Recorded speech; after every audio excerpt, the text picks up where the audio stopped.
अगर मैं कहूँ कि आज भी वो औरत मेरी खिड़की पर खड़ी है, तो क्या आप यकीन करेंगे?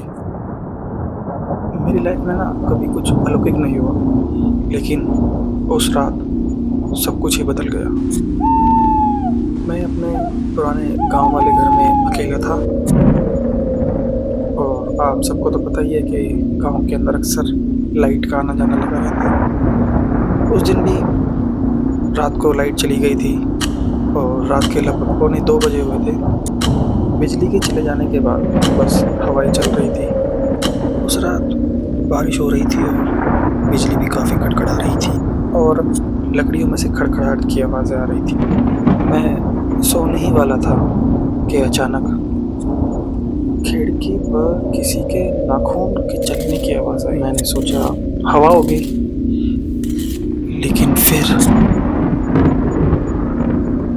किसी ने खिड़की पर थपथपाया, ठक-ठक। मैं थोड़ा घबराया, लेकिन हिम्मत करके खिड़की के पास गया और धीरे से थोड़ा-सा पर्दा हटाकर देखने लगा। पहले कुछ दिखाई नहीं दिया, लेकिन अचानक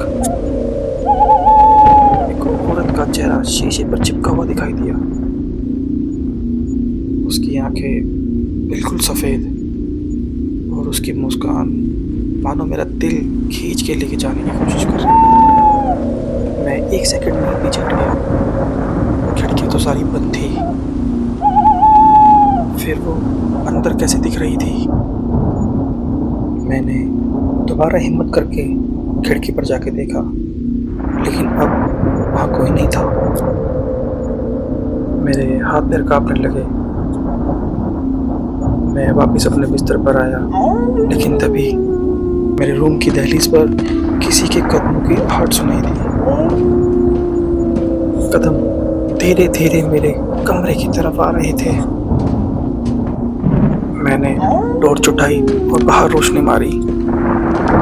गलियारे में कोई नहीं था, लेकिन अचानक टॉर्च की रोशनी झिलमिलाने लगी। तभी अचानक दीवार पर एक लंबी सी परछाई दिखाई दी, जो इंसानों से काफ़ी ज़्यादा लंबी थी और वो इंसानों की नहीं लग रही थी।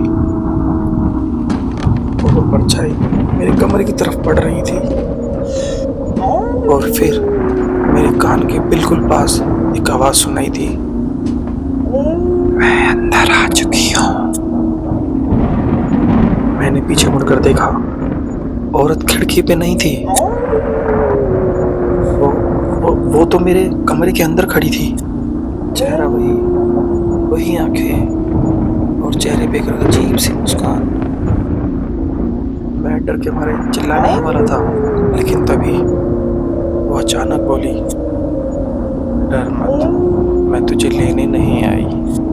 मैं घबरा कर बोला, तो तुम क्या चाहती हो? वो मुस्कुराई और बोली, मैं तो बस तुझे चेतावनी देने आई हूँ। मैं हकबका गया, चेतावनी? कौन सी चेतावनी? वो धीरे से मेरी ओर झुककर फुसफुसाई, जो चीज़ तुमसे चिपकी हुई है वो मैं नहीं हूँ।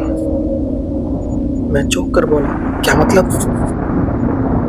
वो औरत तो गायब हो गई, लेकिन तभी अचानक किसी ने मेरी गर्दन के पीछे एक ठंडा सा हाथ रख दिया। मैं अभी भी नहीं जानता कि मेरे पीछे कौन खड़ा है और वो कब से मेरे साथ है।